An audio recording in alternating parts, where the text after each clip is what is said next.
পোষ্য কোটার বিরুদ্ধে। দাবিটা তো আজকের না, প্রায় 1.5 মাস থেকেই তো আমরা আন্দোলন করে আসছি পোষ্য কোটা বাতিলের জন্য।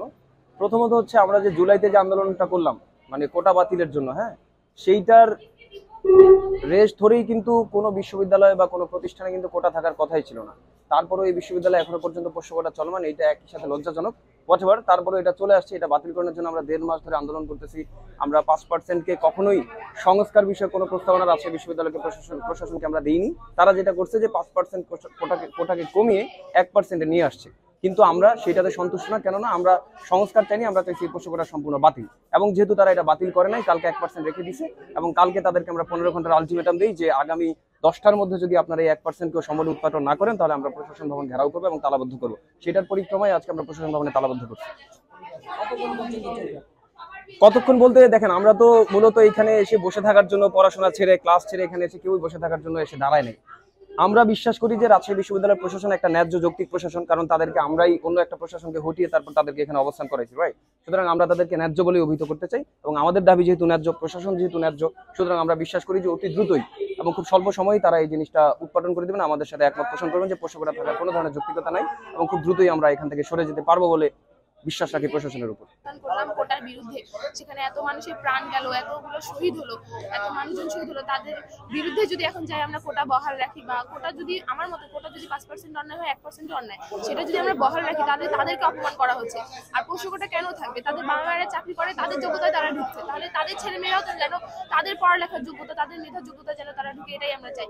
এখন এইভাবে পোষ্য কোটা বহাল রাখা মানে আমাদের শহীদদেরকে মানে অপমান করা, তো এটা যেন না থাকে, এটাই আমরা চাচ্ছি। আমরা চাচ্ছি যে রাজশাহী বিশ্ববিদ্যালয় সহ বাংলাদেশের যেখানে যেখানে এই পোষ্য কোটা নামে অযৌক্তিক কোটা আছে তার চিরসমাপ্তি বা বিলুপ্তি আজকেই হোক। কেননা দেখা যাচ্ছে যে এই পোষ্য কোটার নামে রাজশাহী বিশ্ববিদ্যালয়ে চলতেছে একটা পরিবারতন্ত্র, যে দেখা যাচ্ছে যে একজন শিক্ষক, তার সন্তান বা কর্মচারী, তার সন্তানরা ন্যূনতম পাস মার্ক না পেয়েও এই বিশ্ববিদ্যালয়ে ভর্তি হওয়ার সুযোগ পাচ্ছে এবং দেখা যাচ্ছে যে তারাই সামহাউ ডিপার্টমেন্টে টপ করে যাচ্ছে, ফার্স্ট হচ্ছে, তারাই আবার বিশ্ববিদ্যালয়ের শিক্ষক হচ্ছে।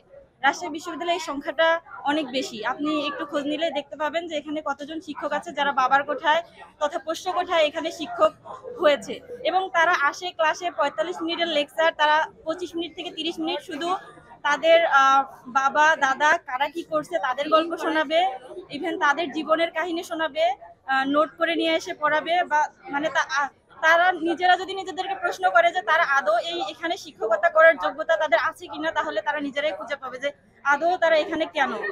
তো আমার মনে হয় যে এই ধরনের শিক্ষক, তাদের থেকে শিক্ষার্থীরা কি বা শিখবে, প্রশ্ন থেকেই যায়। কোটার বিরুদ্ধে সেখানে এত মানুষের প্রাণ গেল, এতগুলো শহীদ হলো, এত মানুষজন শহীদ হলো, তাদের বিরুদ্ধে যদি এখন চাই আমরা কোটা বহাল রাখি বা কোটা যদি আমার মতে কোটা যদি 5% অন্যায় হয় 1% অন্যায়, সেটা যদি আমরা বহাল রাখি তাদেরকে অপমান করা হচ্ছে। আর পোষ্য কোটা কেন থাকবে? তাদের বাবা মায়েরা চাকরি করে, তাদের যোগ্যতায় তারা ঢুকছে, তাহলে তাদের ছেলে মেয়েরাও তো যেন তাদের পড়ালেখার যোগ্যতা, তাদের মেধার যোগ্যতা যেন তারা ঢুকে, এটাই আমরা চাই। এখন এইভাবে পোষ্য কোটা বহাল রাখা মানে আমাদের শহীদদেরকে মানে অপমান করা, তো এটা যেন না থাকে, এটাই আমরা চাচ্ছি।